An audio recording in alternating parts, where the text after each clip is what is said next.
കാർഷിക സമൃദ്ധിയുടെ നല്ല കാലത്തെക്കുറിച്ചുള്ള സ്വപ്നങ്ങളുമായി നാട്ടുപച്ച വീണ്ടും എത്തിയിരിക്കുന്നു.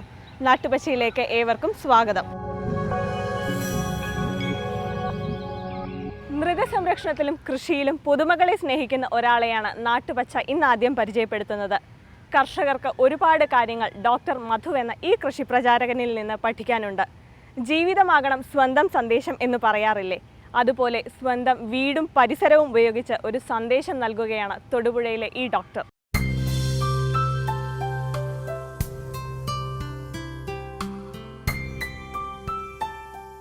മധു ഡോക്ടറുടെ തൊഴുത്ത് കണ്ടാൽ വീടിന്റെ ഒരു ഭാഗമാണെന്നേ തോന്നും. പശു വളർത്തൽ ഇഷ്ടപ്പെടുന്നവർ നഗരങ്ങളിൽ ധാരാളമുണ്ട്. പക്ഷേ ശുചിത്വ പ്രശ്നവും അയൽക്കാരുടെ പ്രതിഷേധവും പേടിച്ച് അവരത് വേണ്ടെന്ന് വയ്ക്കും. ഇവിടെ വീടിന്റെ ഒരു മുറി പോലെയാണ് തൊഴുത്ത്. വൃത്തിയും വെടിപ്പും സൂക്ഷിക്കാനാകുന്നത് നേച്ചർ ഫ്രഷ് തൊഴുത്തിന്റെ രൂപകൽപ്പന കൊണ്ടാണ്. പശുക്കൾക്ക് തിന്നാനും വെള്ളം കുടിക്കാനും സൗകര്യപ്രദമായി കിടക്കാനും ഒക്കെ കഴിയുന്ന ഒരു പശു തൊഴുത്താണിത്. അപ്പോൾ ഈ തൊഴുത്തിനോടനുബന്ധിച്ച് ഒരു പ്രത്യേക പ്രദേശം കെട്ടി അടച്ചുണ്ടാക്കിയത് കൊണ്ട് അതിനകത്തേക്ക് പശു ഫ്രീ ആയിട്ട് സ്വതന്ത്രമായി നടക്കാൻ കഴിയുന്ന ഒരു സാഹചര്യം. കുളമ്പിന് ഉള്ള ഒരു സ്വാഭാവിക തേയ്മാനം ഉണ്ടാകുന്നതിനും പശുവിന് അത്യാവശ്യം എക്സസൈസിനും ഒക്കെ ഇത് സഹായിക്കും. ഒരു സ്ഥലത്ത് തന്നെ സ്ഥിരമായി നിൽക്കുകയും കിടക്കുകയും ചെയ്യുന്ന സ്ഥിതി ഒഴിവാക്കി പശുവിന് കുറച്ച് ഒരു കംഫർട്ട് ഏരിയ എന്നുള്ള രൂപത്തിലേക്ക് ഇത് ചെയ്യുന്നത് ഉചിതമായിരിക്കും. സൗകര്യമുള്ളവർക്ക് അങ്ങനെ ചെയ്യാവുന്നതാണ്. അല്ലാതെ തൊഴുത്തിൽ തന്നെ നിൽക്കുന്ന രീതിയും അവലംബിക്കാം. പകലൊക്കെ പുറത്തഴിച്ച് കെട്ടുന്ന രീതിയിലും വേണമെങ്കിൽ ഇതുപോലെ ഗാർഹിക പശു വളർത്തലിൽ ഏർപ്പെടുന്നവർക്ക് ചെയ്യാൻ കഴിയും. ഈ മാതൃകയിൽ ഒരു പശുവിന് സ്ഥലമൊരുക്കുന്നത് ഇപ്രകാരമാണ്. പശുവിന് നിൽക്കാൻ 6 അടി നീളവും 4 അടി വീതിയുമുള്ള ഇടം. മുന്നിൽ 2.5 അടിയിൽ പുൽത്തൊട്ടി, പിന്നിൽ 1.5 അടി വീതിയിൽ ചാണകച്ചാൽ. ചുറ്റുമതിലില്ല, പകരം GI പൈപ്പ് കൊണ്ട് വേലി. കറക്കാൻ മാത്രം പശുവിനെ കെട്ടിയിട്ടാൽ മതി. അപ്പോൾ പരമാവധി കാറ്റും വെളിച്ചവും കടക്കുക എന്നുള്ളതാണ് ഒരു പശുത്തൊഴുത്തിനെ സംബന്ധിച്ച് അടിസ്ഥാനപരമായ ഉള്ള ഒരു പ്രധാനപ്പെട്ട ഘടകം. അപ്പം ഹ്യൂമിഡിറ്റി കൂടുതൽ വരുന്നതുകൊണ്ടാണ് രോഗാതുരത കൂടാനുള്ള സാഹചര്യം. അപ്പം കാറ്റ് കയറി ഇറങ്ങി പോവുക, സൂര്യപ്രകാശം നേരിട്ട് പതിക്കുക, ഇതുവഴി രോഗങ്ങളെ ഒരു പരിധിവരെ തടയാൻ കഴിയും. അകിടുവീക്കം പോലുള്ള രോഗങ്ങളെ തടയുന്നതിന് ഇത് വളരെ പ്രധാനപ്പെട്ട.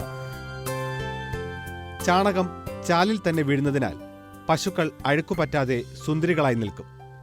തൊഴുത്തിൽ വീഴുന്ന ചാണകം ഇടയ്ക്കിടയ്ക്ക് ചാണകച്ചാലിലേക്ക് തള്ളിക്കളയണം. ഒരു നീളമുള്ള ഒരു സ്ക്രേപ്പർ, PVC കൊണ്ടുള്ള ഒരു സ്ക്രേപ്പറാണ്. PVCയുടെ പൈപ്പും PVCയുടെ തന്നെ ഒരു ഷീറ്റുമാണിത്. ഇത് ബോൾട്ടിട്ട് മുറുക്കി ഉണ്ടാക്കിയിരിക്കുന്നതാണ്. ഒരു നീളം കൂടിയ ഒരു സ്ക്രേപ്പർ. അപ്പോൾ ഈ സ്ക്രേപ്പർ ഉപയോഗിച്ച് നമുക്ക് ചാണകം വരുന്നതനുസരിച്ച് ഇടയ്ക്ക് പതുക്കെ ഈ രൂപത്തിൽ തള്ളി അങ്ങോട്ട് വിടാം. എന്നിട്ട് രാവിലെയോ വൈകിട്ടോ ഒരു നേരം അത് മൊത്തം സ്ക്രേപ്പ് ചെയ്ത് നേരെ ബയോഗ്യാസിലേക്കും അതിൻ്റെ വെള്ളവും ചാണകവും കൂടി ചേർന്ന് വിടുന്ന ഒരു രീതി. പുൽത്തൊട്ടിക്കും പശു നിൽക്കുന്നതിനും ഇടയിൽ ഭിത്തിയുണ്ട്. പുൽത്തൊട്ടിക്ക് തൂണുകളുമുണ്ട്. മുകളിലേക്ക് 1.5 അടി ഉയരത്തിൽ 9 ഇഞ്ച് ഇടവിട്ട്. പുറകോട്ട് ഈ ചാണകച്ചാൽ താഴ്ത്തിയേക്കുന്നതുകൊണ്ട് പുറകോട്ട് മാറുകയല്ല. മുമ്പിൽ ഈ പുൽത്തൊട്ടി തൂണുകൾ 2.5 അടി ഉയരത്തിൽ പുൽത്തൊട്ടി തൂണുകൾ നിൽക്കുന്നതുകൊണ്ട് മുമ്പോട്ട് അധികം നീങ്ങുകയല്ല. ഇങ്ങനെ ബന്ധമില്ലാത്തതുകൊണ്ട് ഉപ്പിലിടിച്ച് നീര് വരുന്നില്ല. സാധാരണ തൊഴുത്തിനുള്ള പോലെ ഇങ്ങനെ ഒരു ഹൊറിസോണ്ടലായിട്ടുള്ള ഒരു ബന്ധം ഉണ്ടാവാറുണ്ട് പുൽത്തൊട്ടിക്ക്. അവിടെ എപ്പോഴും ഇടിച്ചിട്ട് ഇവിടെ ഒരു നീര് വരുന്ന പ്രവണത ഉണ്ടാവാറുണ്ട്. അതുണ്ടാവുന്നില്ല. പശുവിനെ കുളിപ്പിക്കലും തൊഴുത്ത് വൃത്തിയാക്കലും എളുപ്പമാക്കാം. ഇതുകൊണ്ട് വെള്ളത്തിന്റെ ഉപയോഗവും മലിനജലത്തിന്റെ അളവും കുറയ്ക്കാം. ചാണകവും മൂത്രവും മലിനജലവും നേരെ ബയോഗ്യാസ് പ്ലാന്റിലേക്ക് പോകും. 2 പശുവിന്റെ ചാണകം മതി 5-6 വീടുകളിലേക്കുള്ള ബയോഗ്യാസിന്. കൃഷിക്ക് ആവശ്യമായ മുഴുവൻ വളവും ഇതിലൂടെ തയ്യാർ. തൊഴുത്തിൽ നിന്ന് വരുന്ന മലിനജലത്തിൻ്റെ അളവ് ക്രമീകരിക്കണം നമ്മൾ. ഒരുപാട് വെള്ളം ആവശ്യത്തിന് മാത്രം വെള്ളം ഉപയോഗിക്കുക, അത് കൃത്യമായിട്ട് ഇത് കലക്കാൻ ആവശ്യത്തിന് മതിയാവും. അപ്പോൾ അങ്ങനെ വരുമ്പം ഒരു സ്യൂവേജ് വരില്ല അധികം. ഇളക്കിക്കൊണ്ടുപോയി എവിടെയും സ്ഥാപിക്കാവുന്ന തരം തൊഴുത്തും ഡോക്ടർ മധു തയ്യാറാക്കിയിട്ടുണ്ട്. നേച്ചർ ഫ്രഷ് തൊഴുത്തിന്റെ ചെറിയ മോഡലാണിത്. മുന്നിൽ പുൽത്തൊട്ടിയും പിന്നിൽ ചാണകത്തൊട്ടിയും ഒരുക്കിയിട്ടുണ്ട്.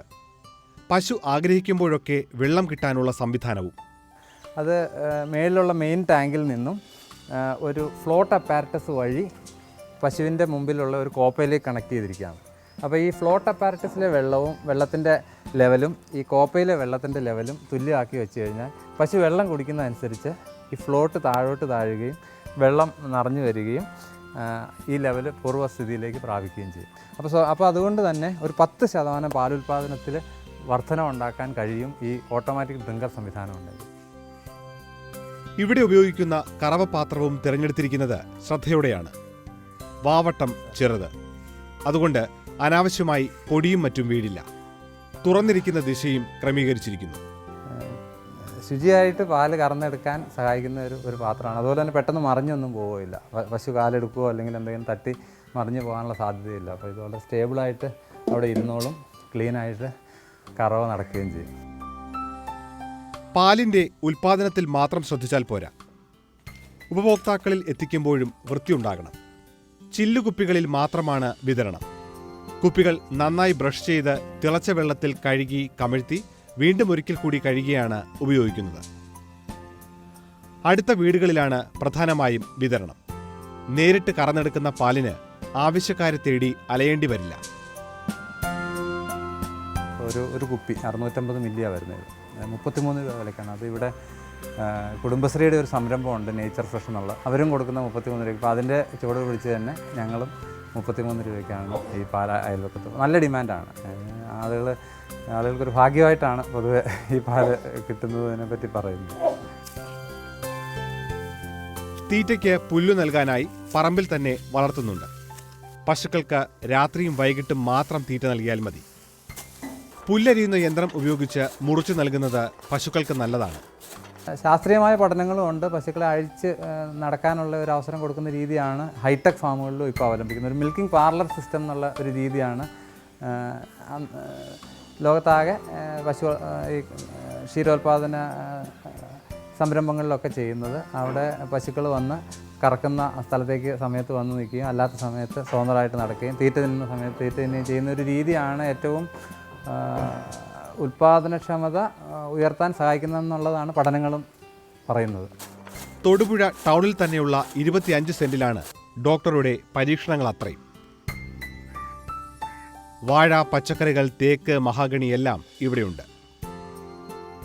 ചാക്കുകളിൽ വളവും മണ്ണും നിറച്ചാണ് എലികളുടെ ശല്യം ഒഴിവാക്കാനായി കപ്പ നടുന്നത്. ഞങ്ങൾ ഇങ്ങനെ ചാക്കിൽ നടുന്ന ഒരു സംഗതി. അപ്പോൾ ഈ വെളുത്ത കളറുള്ള ചാക്കാകുമ്പോൾ എലി ഇതിനകത്തേക്ക് ആക്രമിക്കുകയില്ല.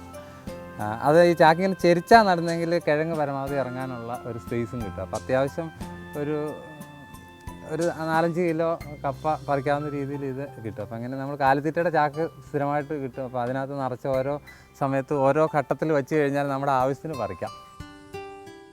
കോഴി വളർത്തലിനും പ്രത്യേകതകളുണ്ട്. 10 അടി വ്യാസമുള്ള കൂടുകളാണ് തയ്യാറാക്കിയിരിക്കുന്നത്. 3000 രൂപ ചെലവ് വരും നിർമ്മാണത്തിന്. പട്ടിയും കീരിയുമൊന്നും ഈ കൂട്ടിലെ കോഴികളെ പിടിക്കില്ല. രാത്രിയാകുമ്പോൾ ചേക്കേറാനുള്ള ചില്ല അടിയിലുണ്ട്. അപ്പോൾ ഈ ഭാഗികമായിട്ടുള്ള മേൽക്കൂരയുടെ അടിയിൽ രാത്രിയിൽ അത് ചേക്കേറും. ഇതിന് പ്രത്യേകമായിട്ടൊരു മുട്ടപ്പെട്ടി ഇതിനു വേണ്ടി ഇവിടെ സജ്ജീകരിച്ചിട്ടുണ്ട്. അപ്പോൾ ഇവിടെ ഇങ്ങനെ വൈക്കോലൊക്കെ ഇട്ട് ഈ രീതിയിലൊരു കോഴിക്ക് കിടക്കാവുന്ന ഒരു സ്പേസ് പ്രൊവൈഡ് ചെയ്താണ് കോഴി സൗകര്യപ്രദമായിട്ട് അതിനകത്ത് കയറി മാത്രമേ മുട്ടയിടുകയുള്ളൂ.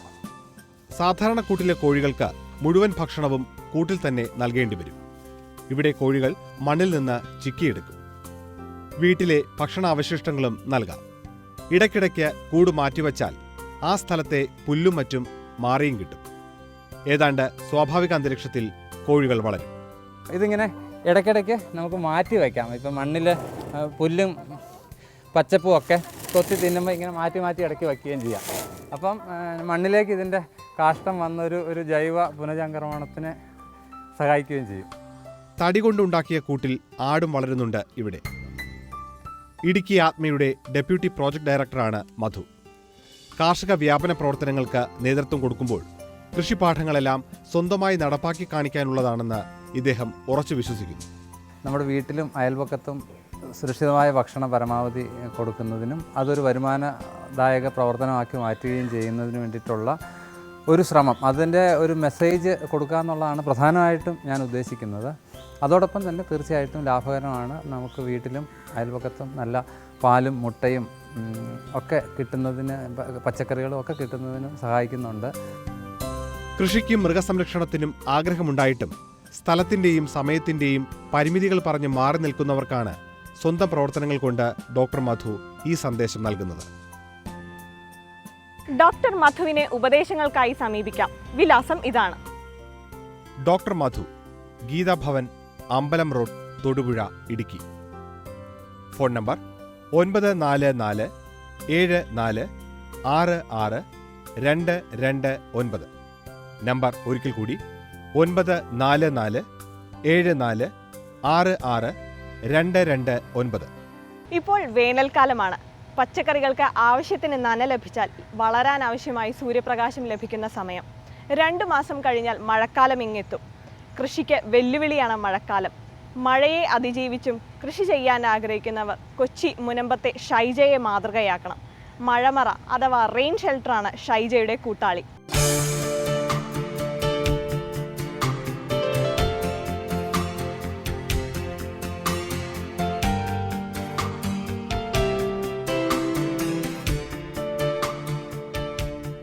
മട്ടുപ്പാവിൽ കൃഷി ചെയ്യുന്നവർക്കുള്ള മഴപ്പേടി ഷൈജ രാജേഷിനില്ല.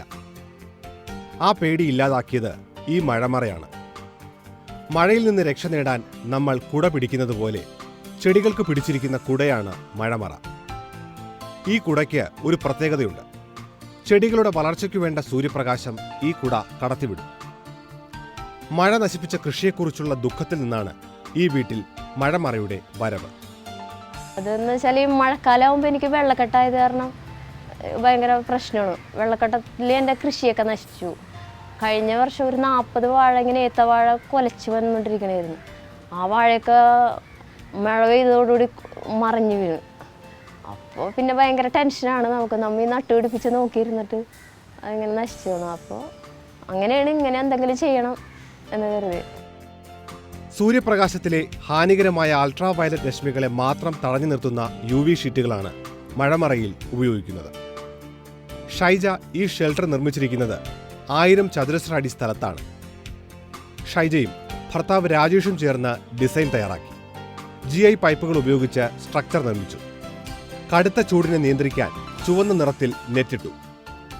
പിന്നെ ചൂടിൻ്റെ അളവ് കുറഞ്ഞിട്ടുണ്ട്.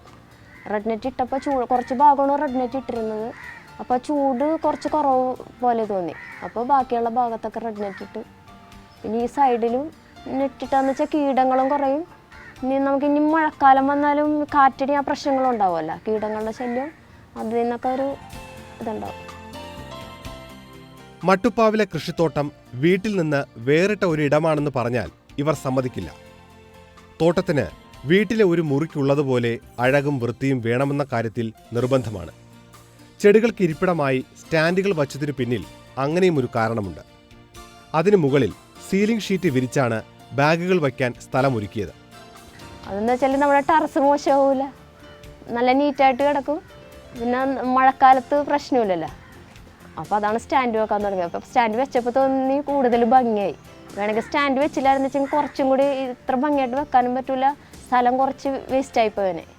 ഇതെന്ന് വെച്ചാൽ എപ്പോഴും അങ്ങോട്ടും ഇങ്ങോട്ടൊക്കെ മാറ്റാം നമുക്ക്. ഞാൻ ഈ ചെടികളുടെ വളർച്ച അനുസരിച്ച് അങ്ങോട്ടും ഇങ്ങോട്ടൊക്കെ മാറ്റും. നമുക്ക് ഇഷ്ടമുള്ള പോലെ ഭംഗിയാക്കിയൊക്കെ വെക്കാമല്ലോ.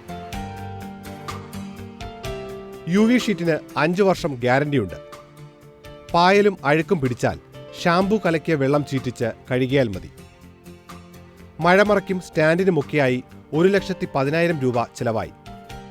സാധനങ്ങൾ മുഴുവൻ നേരിട്ട് വാങ്ങി പണിക്കാരെ കൊണ്ട് ചെയ്യിച്ചെടുക്കുകയായിരുന്നു.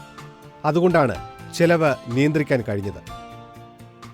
ഞാൻ ഈ വീട്ടിൽ താമസിക്കുന്നതിന് മുന്നേ തന്നെ ഇവിടെ കൊണ്ടുവന്ന് മാവൊക്കെ വെച്ചിട്ടുണ്ടായിരുന്നു. അതിൻ്റെ ഉദ്ദേശം എന്ന് വെച്ചാൽ കുട്ടികൾക്ക് ഊഞ്ഞാലാടാന്നുള്ള ആ ഒരു ഇതോടുകൂടിയാണ് മാവ് കൊണ്ടുവന്ന് ഇവിടെ വെച്ചത്. അത് കഴിഞ്ഞ് ഒരു ഇളയ ആൾക്ക് 4 മാസമുള്ളപ്പോൾ ഇവിടെ പുല്ല് പിടിച്ച് കിടക്കണമായിരുന്നേ പറമ്പൊക്കെ. അപ്പം ഞാൻ പയർ, പീച്ചിലി ഐറ്റംസില്ലേ അതൊക്കെ വെച്ച് അപ്പം നന്നായിട്ടുണ്ടായി. അടുത്ത വർഷം കുറച്ച് കൊള്ളി വെച്ച്, പിന്നീട് വാഴ വെച്ച്, പിന്നെ അങ്ങോട്ട് കൂടുതൽ ചെയ്യാൻ തുടങ്ങി. 300-ലധികം ഗ്രോ ബാഗുകൾ ഭംഗിയിൽ അടുക്കിയിട്ടുണ്ട് ഇവിടെ. സ്റ്റാൻഡുകൾക്ക് ഉയരത്തിൽ ചെറിയ വ്യത്യാസമുണ്ട്. ചെടികളുടെ വളർച്ചയനുസരിച്ചാണ് ക്രമീകരിച്ചിരിക്കുന്നത്. അതും തോട്ടത്തിന്റെ ഭംഗി കൂട്ടുന്നു. നല്ല ഭക്ഷണം കഴിക്കാൻ, ഞാൻ നല്ല ഭക്ഷണം കഴിക്കുക എന്നുള്ളൊരു ഇതോടുകൂടിയല്ല കൃഷി തുടങ്ങിയത്. കൃഷിയോടുള്ള ഇഷ്ടം കൊണ്ടാണ് തുടങ്ങിയത്. ഇപ്പോൾ 1-2 വർഷമായിട്ടുള്ള ഈ വിഷം എന്നൊക്കെ പറഞ്ഞിട്ട് കേൾക്കണത്. നമ്മൾക്ക് കൃഷിയോടുള്ള ഇഷ്ടം, പിന്നെ കുടുംബമായിട്ട് കുറേ നേരം നിൽക്കുക, ഒരു സന്തോഷം. എന്താണ് ഒരു പാർക്കിൽ വന്ന് കിട്ടുന്ന സന്തോഷമില്ലേ, അതാണ്. മണ്ണിനൊപ്പം മണലും ചകിരിച്ചോറും അടിവളങ്ങളും ചേർത്താണ് ഗ്രോ ബാഗുകൾ നിറയ്ക്കുന്നത്. ചാണകപ്പൊടിയും ആട്ടിൻ കാഷ്ടവുമൊക്കെ വീട്ടിനടുത്ത് നിന്ന് തന്നെ ശേഖരിക്കും. ചകിരിച്ചോറും ചേർത്ത് തയ്യാറാക്കുന്ന നടിയിൽ മിശ്രിതമാണ് ചെടികളുടെ ആരോഗ്യത്തിന്റെ പ്രധാന അടിസ്ഥാനം. ചാണകപ്പൊടി, ആട്ടിൻകാഷ്ടം, കോഴിക്കാഷ്ടം ഇതൊക്കെ ചെറിയ രീതിയിൽ മിക്സ് ചെയ്തിട്ടുണ്ടാവും. എല്ലാം കൂടി മിക്സ് ചെയ്തിട്ടാണ് ഗ്രോ ബാഗിലേക്കുള്ള മണ്ണ് റെഡിയാക്കുന്നത്. പിന്നെ തൈ മുളപ്പിച്ച് വെച്ചിട്ടുണ്ടാവും. നമ്മൾ തന്നെയാണ് തൈ വിത്ത് വാങ്ങിച്ചിട്ട് ഞാനും മക്കളും തന്നെയാണ് മുളപ്പിക്കുന്നത്. ഷൈജയുടെ നടീൽ രീതിക്കുമുണ്ട് ചില പ്രത്യേകതകൾ. തൈകൾ ആദ്യം നടുമ്പോൾ ബാഗിൽ മണ്ണ് പൂർണ്ണമായും നിറയ്ക്കില്ല. 1/3 മണ്ണ് മാത്രം വെച്ചാണ് നടുന്നത്. പിന്നെ ഘട്ടം ഘട്ടമായി മണ്ണളവ് കൂട്ടും. ആദ്യം ഒരു ചെറിയ വലിപ്പം ചെറുതല്ല, അപ്പോൾ അതിന് അനുസരിച്ചിട്ടുള്ള വളം മതിയല്ല മണ്ണും. അപ്പോൾ അതിൻ്റെ വളർച്ചയ്ക്ക് അനുസരിച്ചിട്ട് മണ്ണും വളവും കൂട്ടി കൊടുക്കും. ആദ്യം കുറേ മണ്ണ് കൂട്ടി കൊടുത്താൽ പിന്നെ വലുതാകുമ്പോൾ ഗ്രോ ബാഗിൽ ഇടം ഉണ്ടാവില്ല. അപ്പോൾ അതനുസരിച്ചിട്ടുള്ള വളവും ചെടികൾക്ക് കിട്ടില്ല. തുള്ളി നനയ്ക്കുള്ള ട്രിപ്പ് കിറ്റ് വാങ്ങി വച്ചിട്ടുണ്ടെങ്കിലും സ്ഥാപിച്ചിട്ടില്ല. നേരിട്ട് ചെടികൾക്ക് അടുത്തു പോയി നനയ്ക്കുന്നത് തന്നെയാണ് നല്ലതെന്നാണ് ഇവരുടെ വിശ്വാസം.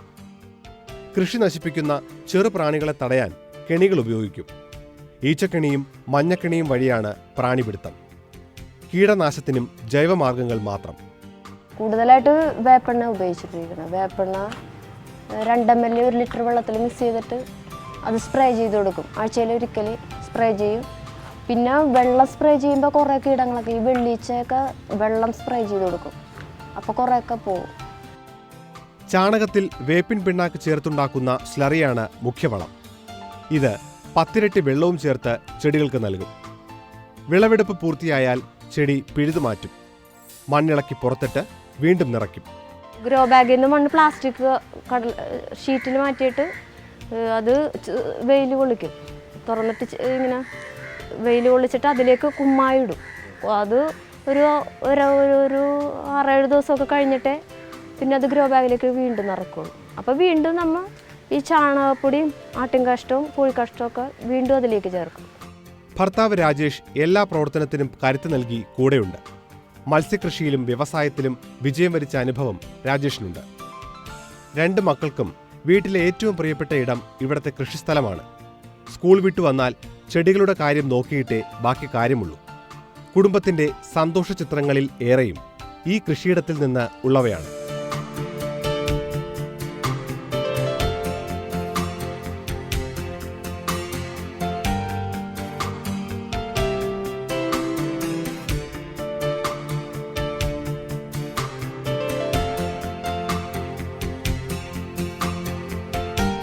കുടുംബ ജൈവ കൃഷിയാണ്. ജൈവ രീതിയിലുള്ള കുടുംബമായിട്ട് കുറച്ച് നേരം നമുക്ക് സന്തോഷമായിട്ട് നിൽക്കാമല്ലോ. കുറേ നേരം രാവിലെയും വൈകുന്നേരം എല്ലാവരും കൂടിയാണ്.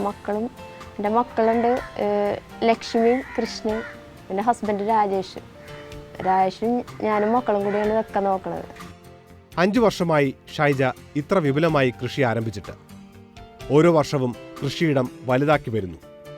അതിനൊപ്പം കൃഷി അറിവുകളും വിപുലമാക്കുന്നുണ്ട്. താൽപ്പര്യത്തോടൊപ്പം കൃഷി വിദ്യാഭ്യാസവും ആവശ്യമാണെന്നാണ് ഷൈജയുടെ പക്ഷം. കീടങ്ങളുടെ ഭയങ്കര പ്രശ്നങ്ങളുണ്ട്. പിന്നെ ഈ ചീയൽ രോഗങ്ങൾ, ഈ തക്കാളി മുളകിനൊക്കെയാണ് ആ പ്രശ്നങ്ങൾ വരുന്നത്. അപ്പോൾ ഈ സ്യൂഡോമോണസ് ഉപയോഗിക്കേണ്ടത്, വേപ്പെണ്ണ, അങ്ങനെയുള്ള കാര്യങ്ങളൊക്കെ കാർഷിക ക്ലാസ്സിൽ നിന്നാണ് കിട്ടുന്നത്. പിന്നെ കർഷകരുമായിട്ടുള്ള ഇടപെടലിൽ നിന്ന് പല ഇതും കിട്ടും. വീടിന് ചുറ്റുമുള്ള പറമ്പിലെ സ്ഥലവും പരമാവധി കൃഷിക്കായി ഉപയോഗിച്ചിട്ടുണ്ട്. വെള്ളക്കെട്ടിന്റെ അപകടം കുറയ്ക്കാൻ ഷീറ്റുകൾ കൊണ്ട് മണ്ണ് ചേർത്തുകൂട്ടിയാണ് കൃഷി. ചെറിയ തോതിൽ കോഴി വളർത്തലുമുണ്ട്. വീട്ടിലെ ഭക്ഷണ മാലിന്യങ്ങളും മറ്റും തീറ്റയായി കൊടുത്താൽ വീട്ടാവശ്യത്തിനുള്ള മുട്ട ആവശ്യത്തിന് കിട്ടും. കോഴിക്കാഷ്ടം ചെടികൾക്ക് വളമായി ഉപയോഗിക്കുകയും ചെയ്യാം. എല്ലാവർക്കും ചെയ്യാൻ പറ്റും. എല്ലാവരും ചെയ്യണം എന്നാണ് എൻ്റെ ആഗ്രഹം. എന്താണെന്ന് വെച്ചാൽ നമ്മൾ മക്കൾക്ക് എന്തെങ്കിലും ഭക്ഷണം കൊടുത്താൽ പോരാ, നല്ല ഭക്ഷണം കൊടുക്കണ്ടേ. അപ്പോൾ സ്വന്തമായിട്ട് ഉണ്ടാക്കി പച്ചക്കറി കഴിക്കണം. പാട്ടും നൃത്തവും കരാട്ടയുമൊക്കെ പഠിച്ച് ജീവിതം വർണ്ണാഭമാക്കിയ വനിതയാണ് ഷൈജ. വീട്ടമ്മയ്ക്ക് ഭക്ഷണമുണ്ടാക്കാൻ മാത്രമല്ല, ഭക്ഷണമുണ്ടാക്കാൻ ആവശ്യമായ പച്ചക്കറികളും ഉണ്ടാക്കാൻ കഴിയുമെന്ന് തെളിയിക്കുകയാണ് ഇവരിപ്പോൾ. കുടുംബത്തിന്റെ പിന്തുണയുണ്ടെങ്കിൽ ഒരു പൂന്തോട്ടം പോലെ മനോഹരമായ പച്ചക്കറിത്തോട്ടം ആർക്കും സ്വന്തമാക്കാമെന്ന് സ്വന്തം ജീവിതത്തിലൂടെ പറയുകയാണ് ഷൈജ. മഴമറയുടെ കൂടുതൽ വിശേഷങ്ങൾ അറിയാൻ ഷൈജയെ സമീപിക്കാം. വിലാസം ശ്രദ്ധിക്കുക. Shaija Rajesh, Madathinkal house, Munambam, Ernakulam. Phone number 9526700594. Number ഒരിക്കൽ കൂടി 9526700594. നാട്ടുപച്ചയുടെ ഇന്നത്തെ സമയം ഇവിടെ പൂർത്തിയാകുന്നു. നാട്ടുപച്ചയുടെ മുൻപുള്ള എപ്പിസോഡുകൾ manoramanews.com-ലും യൂട്യൂബിലും ലഭ്യമാണ്. നാട്ടുപച്ചയെക്കുറിച്ചുള്ള പ്രേക്ഷകരുടെ അഭിപ്രായങ്ങൾ അറിയാൻ ഞങ്ങൾക്ക് താല്പര്യമുണ്ട്. അഭിപ്രായങ്ങൾ അറിയിക്കേണ്ട വിലാസം: the producer, Nattupacha, Manorama news, Aroor, Alappuzha. വീണ്ടും കാണും വരെ നന്ദി, നമസ്കാരം.